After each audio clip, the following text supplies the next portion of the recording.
I suppose it depends on your definition of modern, about whether the Greeks or King John and his lot were the founders of modern democracy. But it was a fascinating place, Runnymede, to visit as we were waiting to travel to America, where of course the modern democracy there is under an amazing attack. We were told by our guide that the Americans take Runnymede far more seriously than they do in England. It's a pleasant place and nicely laid out with no great fanfare. I guess if it was in America, there'd be moving staircases and neon signs, but very, very moving. And the John F. Kennedy Memorial was a part of that. The memorial is based on John Bunyan's Pilgrim's Progress. This path would be a bit rough if you've got bunions, wouldn't it?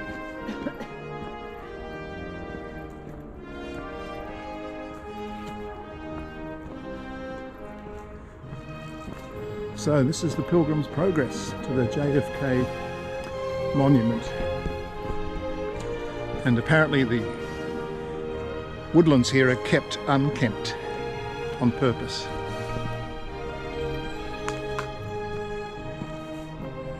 And these steps are made unevenly as designed, but it caused the stonemasons some consternation until they were told these uneven steps should be made to look like a football crowd. They were Portuguese. Here comes the sweetest pilgrim of them all. So as you can see, this monument is actually part of the United States of America, ceded to that nation by order of the Queen, in fact. And I think that's a fantastic statement underneath the dates of Kennedy's stewardship as president.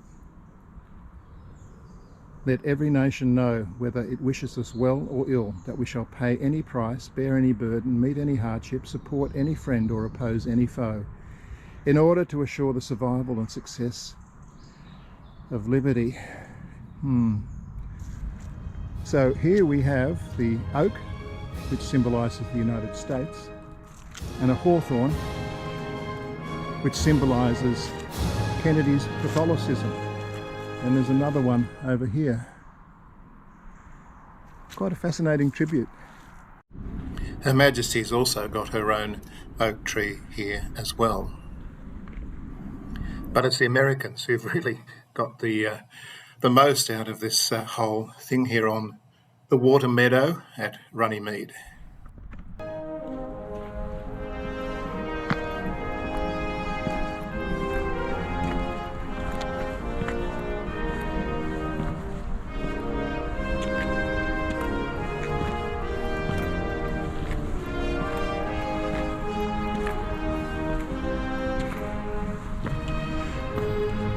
I think that's a list of Donald Trump's lawyers over the last 12 months.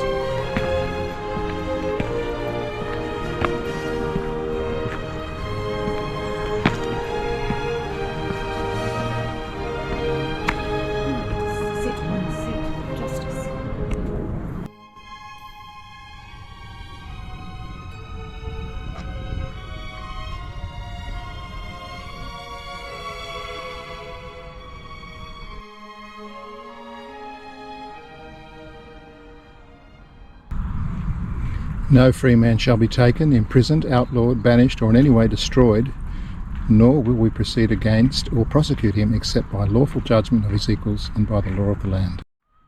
And this was a wonderful memorial we came about on our way back to the start of the walk. And it's based on the principle of trial by jury. A fabulous piece of artwork. Well, tell me the story of this. Well, when it was 800 years, they wanted them something because the Queen came and that, and so they come up with this artist, and he came up with 12 chairs, which he called the jurors, because he could link that with, like, I don't know, Magna Carta. And then he's just picked pictures of 24, I don't know, events, people that have done good in the world, events that have changed the world for the better, and ideas and things like that.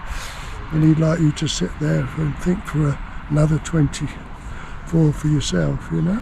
And These are all dates regarding, you know, Aboriginal dates and such like. But I've had a couple of Australian ladies really detailed, and they say a couple of the dates are wrong. So people do look that closely, you know. So that's the Australian one. There's an American one over there, an Indian one, a German one.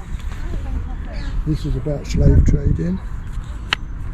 That's the Magna Carta itself, just a face. Yeah, I thought that one might have been the Magna That Carta. one's about suffragettes in Britain. I don't know if you go to Southeast Asia, but this is a Chinese, what they say, like way before 200 BC or something.